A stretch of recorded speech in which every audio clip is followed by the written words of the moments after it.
de Educación Primaria do CEIP Seixo de Marín con a súa presentación Estreses bióticos, porque resulta que tamén os hai abióticos, logo xa falaremos desto, deronlle por nome Fora Bichos. E vanse centrar pois nisto que falamos, nos estreses das brásicas, por podremia negra, mofo, virus, mosaico, ou lesmas, pulgón, caracoles. Xa estáis preparadas? Sí. Sí, vermos fora xa, polo ojo do centro, porque toda esta xente é vosa.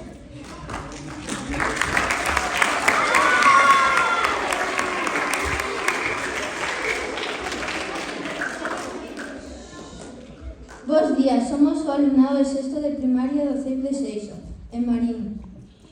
Hoxe imos presentar o noso traballo Fora Bichos, que trata dos estreses bióticos nas brásicas, repolos, brócolis, etc. Os estreses nas plantas son os danos que sufren por axentes externos. Estes axentes externos poden ser abióticos, é dicir, que non teñen vida como poden ser o sol e a auga.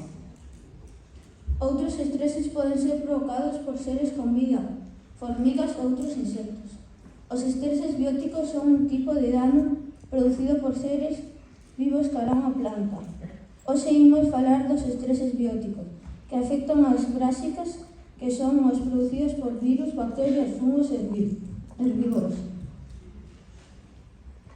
Agora imos falarvos dos virus.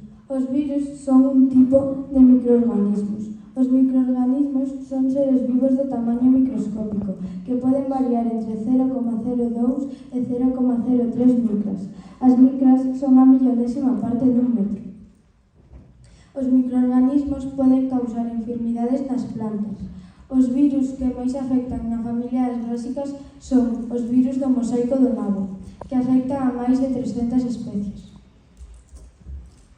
Esos virus causan unha enfermidade que se caracteriza por manchas amarelas e marróns, que forman un mosaico.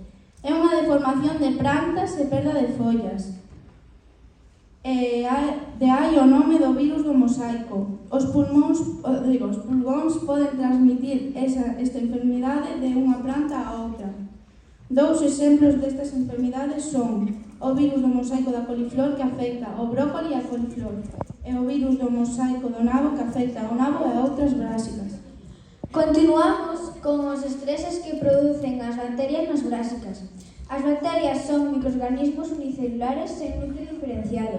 Algunhas bacterias producen enfermidades, mentres que outras descompoñen a materia orgánica e melloran a absorción de nutrientes por parte das plantas.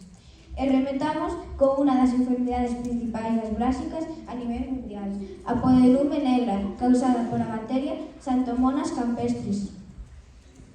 Agora imos falar sobre os fungos. Os fungos son organismos eucariotas que carecen de clorofila, o que significa que non poden realizar a fotosíntese como as plantas. Obter os nutrientes a través da absorción, descompoñendo materia orgánica no medio ambiente. Os tipos de fungos son setas, mofos e levaduras. As setas son o corpo frutífero de algúns fungos. Os mofos son fungos conformados por un micelio ou conxunto de hifas que non son capaces de formar un corpo frutífero. E as levaduras son calquera dos fungos microscópicos predominantemente unicelulares no seu ciclo de vida. Os fungos máis comuns nas brásicas son a mancha foliar, o milú velloso e a hórneo, os cales causan diversas enfermidades nas follas e no talo das brásicas. Para rematar, imos falar dos estreses bióticos que producen os herbívoros nas brásicas. Os herbívoros son animais que se alimentan de plantas e vegetais. Neste caso, interesanos os que se alimentan das brásicas. Os herbívoros que comen plantas brásicas incluen insectos como as eirugas da col e os áfidos. Entre os animais máis grandes encontrase a borboleta da col e a chincha arlequín da col. Algúns exemplos dos herbívoros son borboleta da col, pulgóns, eiruga, babosa, caracois.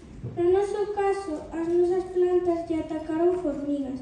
Iso significa que hai pulgóns, xa que as formigas alimentanse do líquido dos pulgóns que se chama melasma. Moitas grazas por haber atendido.